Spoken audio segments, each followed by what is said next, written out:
바로 스트라이커인데요. 이 골을 전담하고 있는 만큼 사람들의 주목도 가장 많이 받고 있는 포지션이기도 하죠. 그래서 오늘은 이 시대 최고의 스트라이커 탑5에 대해 한번 알아보겠습니다. 이 영상에서 소개하는 선수들의 순서가 순위가 아니라는 점과 현역 선수들 중에서만 선정했다는 점을 알아주시면 감사하겠습니다. 그럼 지금 바로 시작하겠습니다.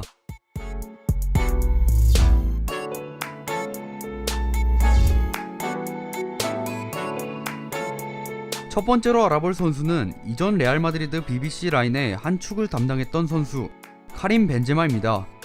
어린 나이부터 현재까지 레알 마드리드에서 부동의 원톱 자리를 차지하고 있는 벤제마는 레알로의 이적 이전에 프랑스 리그의 리옹에서 팀 핵심 선수로서 활약하고 있었는데요. 07-08 시즌 그는 20대 초반이라는 나이가 믿기지 않을 만큼 뛰어난 기량을 보여주었습니다. 리그에서만 36경기 20득점을 기록하며 리그 득점왕을 차지하는 활약도 보여주었죠. 당시 벤제마의 나이도 어렸고 재능도 뛰어났기 때문에 많은 빅클럽들의 관심을 받게 되었는데요. 결국 벤제마는 한 시즌을 더 리옹에서 보낸 뒤 레알로 이적하게 됩니다. 큰 기대를 받으며 레알 마드리드에 입단한 그에게 많은 이들은 그가 갈락티코 2기의 주연이 될 거라 말했지만 벤제마의 레알 데뷔 시즌은 그리 순탄치 못했습니다. 벤제마는 리옹 시절에 활약했었다고는 생각하지 못할 정도로 극도로 부진한 모습을 보여주었죠. 그렇게 레알의 기존 공격수 곤살로 이가인을 밀어내지 못하고 주전 선수가 아닌 후보 선수로 전락하게 됩니다.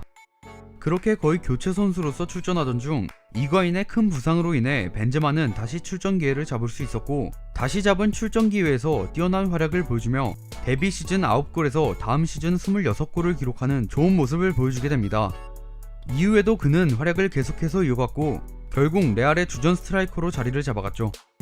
그는 레알의 주전 스트라이커로서 레알에게 2번의 리그 우승과 4번의 챔스 우승을 가져다 주었는데요. 4번의 챔스 우승 중 3번을 3년 연속으로 차지하며 챔피언스 리그 역사상 최초의 3연패라는 기록을 세우기도 하였습니다.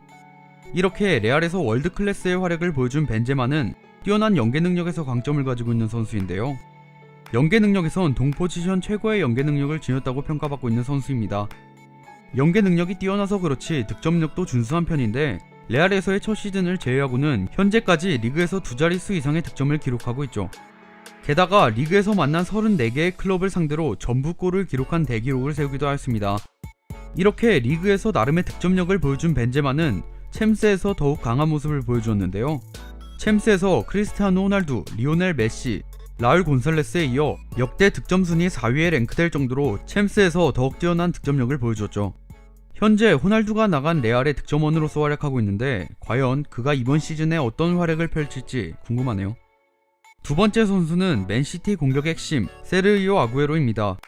현재 맨체스터 시티의 주전 공격수로 활약하고 있는 아구에로는 2011년부터 현재까지 맨시티에서 활약하고 있는데요. 현재까지 맨시티에게 총 4번의 리그 우승과 여러가지 우승컵을 안겨주며 맨시티의 살아있는 전설이라 불리는 선수입니다. 그는 아주 뛰어난 득점 능력으로 현재까지 맨시티의 골을 담당하고 있는 그런 선수인데 맨시티로 이적한 11-12 시즌부터 18-19 시즌까지 총 343경기 동안 238골을 기록하며 비유럽인 출신 EPL 최다골 기록을 가지고 있죠.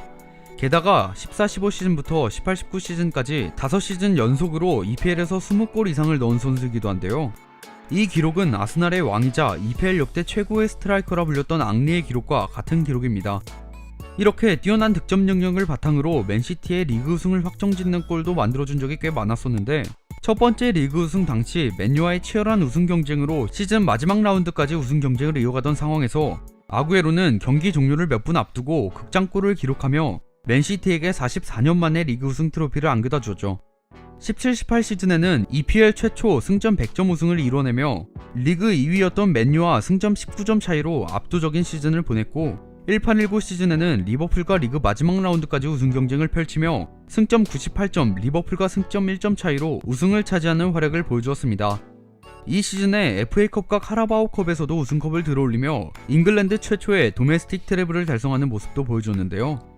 이 많은 트로피를 들어올릴 수 있었던 이유 중 하나가 바로 최전방에서 맨시티의 득점을 책임져주던 아구에로의 활약 때문이라고 생각합니다. 하지만 이런 아구에로도 펩 과르디올라의 부임 이후 꽤 힘든 시기를 보냈었는데 펩 과르디올라는 아구에로 대신 연계력과 활동량이 더 뛰어난 가브리엘 제주스를 중용했고 결국 펩과 아구에로는 불화설에 휩싸이기도 했죠. 하지만 아구에로는 펩이 원하는 스타일로 변화하는 데 성공했고 현재 맨시티의 주전 스트라이커로서 제2의 전성기를 보내고 있습니다. 맨시티의 주전 스트라이커로 활약하고 있는 아구에로는 이번 시즌에도 20골 이상을 기록하며 앙리의 기록을 넘어설 수 있을까요? 세 번째 선수는 바이에른 뮌헨에 없어서는 안 될 핵심 스트라이커 로베르트 레반도프스키입니다. 폴란드 리그를 씹어먹고 분데스리가로 이적해 현재까지 분데스리가 최고의 스트라이커로 활약하고 있는 레반도프스키는 바이에른 뮌헨 이전 뮌헨의 라이벌 팀인 도르트문트에서 큰 활약을 보여준 선수인데요. 도르트문트 시절 187경기 동안 103골 42어시스트를 기록하며 당시부터 리그 최고의 공격수로 등극하게 됩니다. 당시 분데스리가는 바이에른 뮌헨의 양학 리그라고 해도 무방한 독주 체제 리그였는데 그럼에도 도르트문트는 11-12 시즌과 12-13 시즌 연속으로 두 번의 리그 우승을 따냈고 이 두 번의 리그 우승의 주역이라 할 수 있었던 레반도프스키는 이때 월드클래스 공격수로 등극하게 되죠. 이후 그는 14-15 시즌 바이에른 뮌헨으로 이적하게 됩니다. 뮌헨으로 이적한 후에도 실력은 여전했었는데요. 뮌헨으로 이적 후 다음 시즌인 15-16 시즌 그는 볼프스부르크와의 경기에서 엄청난 기록을 세우게 됩니다. 3분 만에 해트트릭, 9분 만에 5골을 터뜨리며 정말 말도 안 나오는 장면을 보여줬죠. 또한 이 경기에서 기록한 득점과 관련해서 무려 4개의 부분이 기네스북에 등재되기도 하였습니다. 현재 30이 넘은 나이에 이번 시즌 시작 13경기 연속으로 득점에 성공하고 있고 리그 9경기 연속으로 득점에 성공하며 분데스리가 최초로 리그 시작 9경기 연속 득점이라는 기록을 세우게 되었는데요. 과연 레반도프스키의 이 기록은 몇 라운드까지 이어질까요?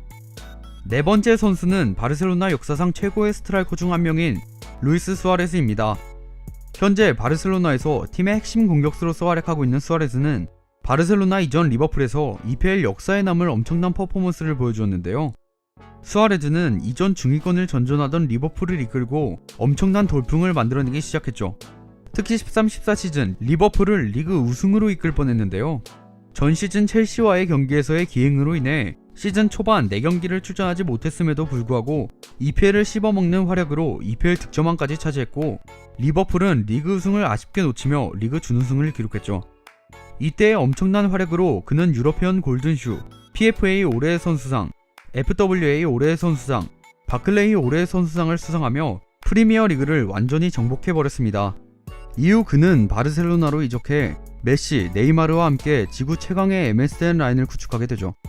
수아레즈가 바르셀로나로 이적한 시즌인 14-15 시즌 그는 라리가로 이적하자마자 적응기도 필요 없이 리그를 제패해 나가기 시작합니다. 월드컵에서 키엘리니를 물어버리는 기행으로 인해 받은 징계로 리그 9라운드부터 출전하게 되었는데요. 그럼에도 불구하고 메시, 네이마르와 함께 호흡을 맞춰가며 라리가에서 우승을 차지했죠. 이후 그는 챔스 결승전 1-1로 비기고 있던 상황에서 결승골을 기록하며 바르셀로나를 챔스 우승으로 이끌었고 코파델레이 결승에서 1개의 어시스트를 기록하며 코파델레이에서도 우승을 차지하게 됩니다. 결국 데뷔 시즌 트래블을 달성하며 이 시즌의 활약으로 14-15 시즌 UEFA 유럽 최우수 선수상에서 2위를 차지하는 활약을 보여주었습니다.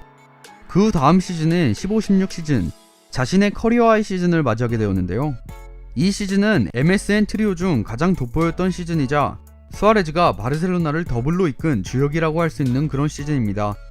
13-14 시즌 리버풀에서의 활약만큼이나 빛났던 활약이었는데요. 메시, 호날두만이 가능할 거라 예상했던 리그 40골 고지를 정복하게 되죠.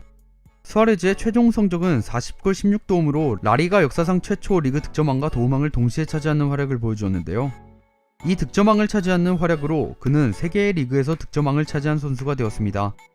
현재 그리즈만이 바르셀로나에 합류하며 MSG 라인을 구축하게 되었는데 그리즈만과 함께 좋은 호흡을 맞춰 이전보다 뛰어난 공격 라인을 보여주었으면 좋겠습니다.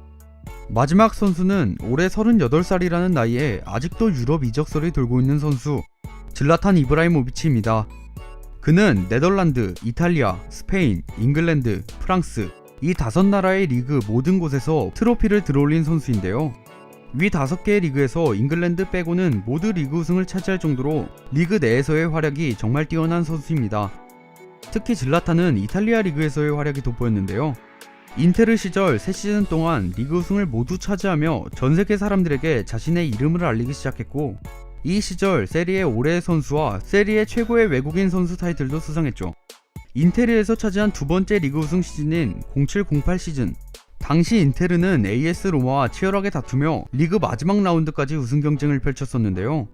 당시 마지막 라운드에서 만난 파르마와의 원정 경기에서 질라탄은 부상으로 복귀한 후반 2골을 내리 넣어주며 팀의 리그 우승을 확정지어줬고, 다음 시즌인 08-09 시즌에는 아탈란타와의 홈 경기에서 백힐로 득점에 성공하며 리그 득점왕과 리그 우승을 동시에 석권하는 활약도 보여주었습니다. 당시의 활약으로 리그 왕, 세리에의 왕이라는 이미지가 굳어져 갔죠. 이후 바르셀로나를 거쳐 다시 돌아온 이탈리아 리그에서도 세리에의 왕다운 활약을 보여주었는데요. 바르셀로나에서 AC밀란으로 이적한 이후 AC밀란에게 리그 우승 트로피를 선물했고, 다음 시즌에는 리그 득점왕을 차지하는 활약을 선보였죠. 이후 파리 생제르맹으로 이적 후 모든 시즌 리그 우승을 차지하고 나서 맨유를 거쳐 현재는 LA 갤럭시에서 활약하고 있습니다. 이렇게 질라탄은 리그에서는 뛰어난 활약을 보여준 반면에 챔스에서는 이렇다 할 활약을 보여주지 못했는데요. 그가 챔스 우승을 위해 바르셀로나로 떠난 직후 바로 인테르가 이탈리아 리그 최초 트래블을 달성했고, 바르셀로나를 떠난 직후 바르셀로나도 비기어를 들었으니 질라탄이 챔스에서 못한 것도 있지만 운이 정말 안 좋긴 하네요. 지금까지 이 시대 최고의 스트라이커 탑5